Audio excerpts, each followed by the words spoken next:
We're so thrilled to be here. I don't know if everyone heard me and I'm being redundant, but we truly are amongst America's heroes. And we have a great tweet here from friend of the show, Magic Johnson, I want to share with you guys. He wrote this: "It's very cool that First Take is broadcasting live from Westover Air Reserve Base to celebrate those who serve our country."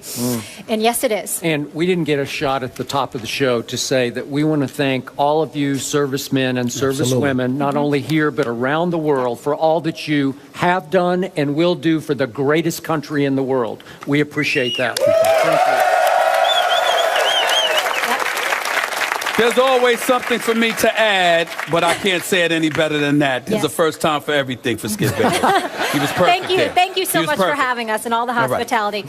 You ready to work, guys? Let's do it. How about those Colts? That offense getting back on track. And new offensive coordinator Rob Chudzinski's first game as offensive coordinator, taking down Peyton in the house that he built 27-24. Stephen A., what did luck prove against number 18, Peyton Manning?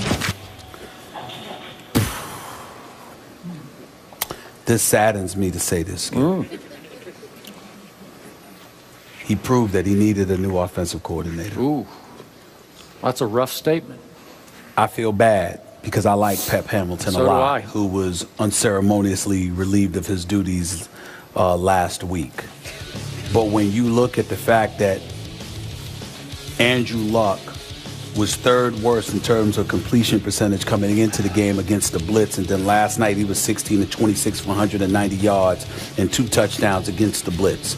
When you see the quickness with which he was able to get rid of the football yesterday, when he wasn't standing in a pocket like a sacrificial lamb forced to try and make plays, when he wasn't being asked to do so much and he was able to get rid of the ball so quickly, you literally found yourself saying 2 things. There's some exceptional play calling going on here, at least in the first half. And number 2, and more importantly, how the hell was this not happening all of this time leading up to these games? It seems to be a relatively simple thing when you consider the fact that coming into this season, Andrew Luck had been sacked 100 times over his career in the first 3 years, that he had been touched a little about 71 additional times. That's 171 times minimum he was hit coming into this season. And yet still, you had him back there holding the football for 4, 5, 6 seconds at a time, and you had this guy Chudzinski getting rid of the ball in 2 to 3 seconds. I hate to say it, but that's coaching. That's coaching. And so, who's responsible for coaching on the offensive side of the ball? Now, I don't want to just put it on Pep Hamilton. I got to put it to some degree on Pagano, because Pagano is the head coach, even though he always wanted Chudzinski. He was the head coach who had the power to usurp the authority of Pep Hamilton, and you sat back and allowed all of that to happen over the last year or two. Now, in defense of Pep Hamilton, let's be clear.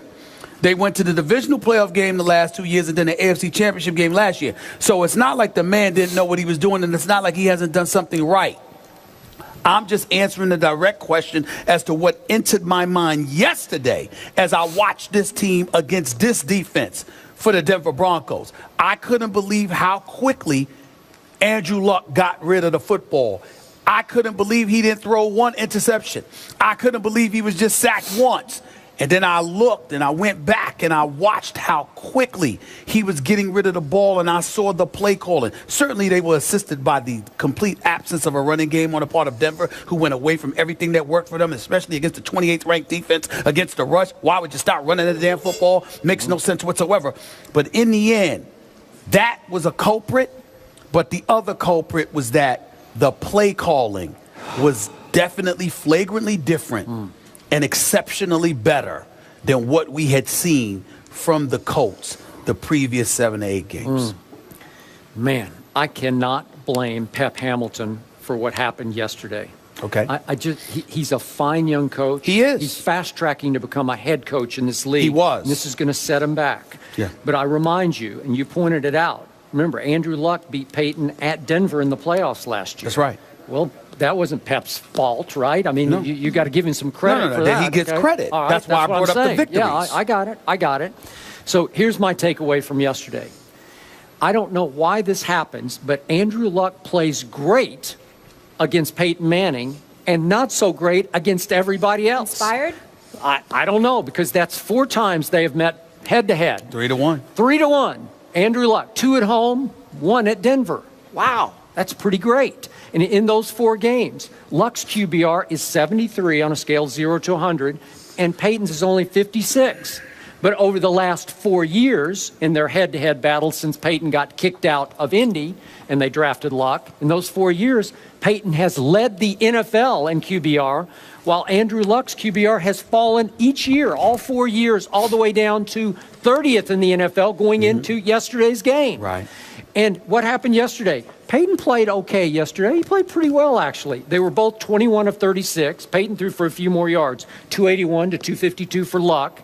Both of them threw for 2 touchdowns. But to your point, Peyton threw 2 interceptions, and Andrew Luck, who's been a turnover machine, but once again this year, he was leading the NFL in turnovers going in, 0 turnovers yesterday. No interceptions, no lost fumbles.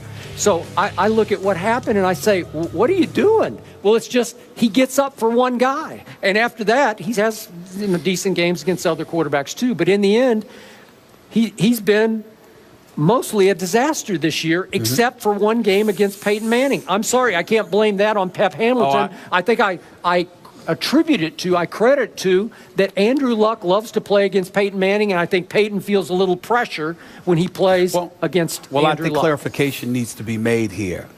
I'm not blaming Pep Hamilton. The Colts did.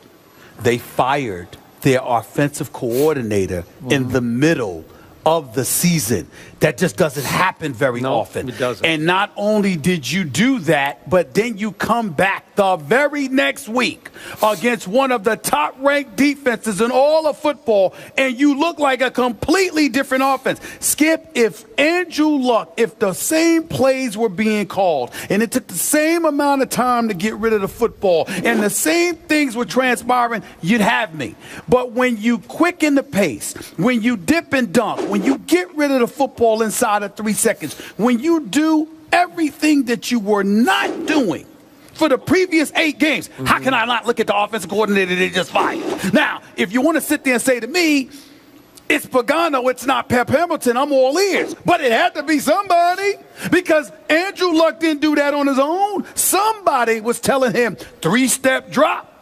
Go through your reads and progressions, do this, and that before you get rid of the daggone football. Somebody was telling him to do that, because when he was asked to do something differently, he didn't have a single turnover. And that's all I'm saying to you is this. I looked at Andrew Luck, 21 of 36 for 252 yards. It ain't Tom Brady numbers, okay? I mean, it ain't nothing that knocks you out. We're celebrating the fact that he didn't turn over the football. They also rushed for 120 yards on 40 carries. So they had ball control. They were giving it. They were grinding it down, okay? And then Andrew Luck was relatively conservative in his approach. That's what happened, and that's what they did. To build his confidence, to cut down on the turnovers, that appeared to have worked.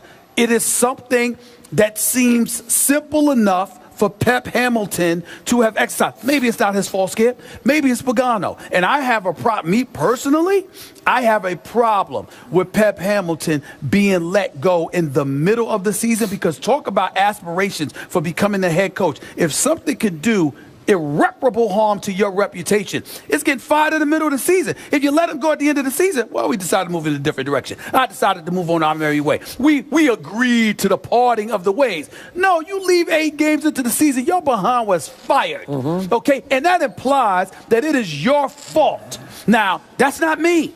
That's Pagano and the Colts. And somebody may perhaps need to explain that other than myself. But based on what I was doing yesterday, to answer your question, when I saw what I saw, I said, damn, it looks like they made the right move. Okay. How about instead of blaming Pep Hamilton, we blame a Denver defense for just not showing up? They had a big win against the bad man that is Aaron Rodgers, or used to be Aaron Rodgers, in Denver. And I don't think they took Andrew Luck and company very seriously yesterday. That's fair. They just looked deadheaded. They looked out of it from the start, like a step slow, like they were going to mail this one in, and boy, they got nailed is what happened. Yeah. And it degenerated into such frustration that Aqib Talib at the end of of the game is gouging an opponent in the eye and then getting tossed out of the game for berating a referee. It degenerated into that. Aqib Talib should be ashamed of himself because he's a veteran, he's a big-time baller, and to have Peyton Manning standing on the sideline with under 2 minutes left,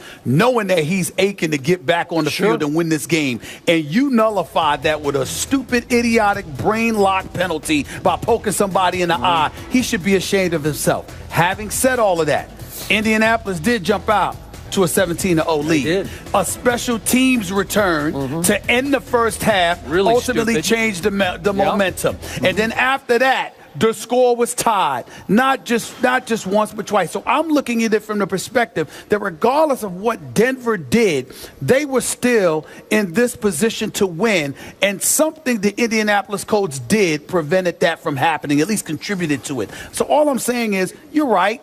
You can look at it that way. I look at it from this perspective that they made a change at the offensive coordinator's position. It was flagrant that they did so. And then they went out and they played one of the best teams in football and they beat them. That is not, fair or not, that does not look good for Pep Hamilton. Go ahead. Can I caution one thing, though? Because I did this after Dan Campbell's first game with Miami, and I was like, oh, they look great. Ryan Tannehill looks great. So this time I'm like, okay, pump the brakes. Let's see what happens. If they can keep it up. With all due respect, Molly, Skip, I don't have to pump the brakes. And the reason I don't have to pump the brakes is because the direct question was, what were your thoughts when you watched last night? I have to pump the brakes. That's what I was saying, because I was where you Molly were. Can pump her. I have to pump the brakes. I'm talking about, I pump the gas, too. Remember this, y'all. We can pump the brakes all we want to. Pep Hamilton is without a job. So guess what? He doesn't get to sit there and say, see you in a week or two. No, and come back. He's without a job. So we got to look at the Indianapolis Colts and say to ourselves, do you realize that Chudzinski, all he has to do is make sure that Andrew Luck ain't turning the ball over? That's it. Okay. Because he won't get blamed for anything. Let's see how they do against the rest of their schedule. But when you keep playing Houston and Jacksonville, right, it's not that hard. That's right. So Andrew Luck should win the division by default. That's right. 4-5, and they're first in the AFC South. Yeah. All right, coming up from Chicopee, Mass. here at Westover Air Reserve Base. First Take is here. We're so thrilled. We have some serious news to get into. New development in the Greg Hardy situation. We have pictures of the victim, Nicole Holder, were released from the domestic violence incident. We'll react to that when we come back.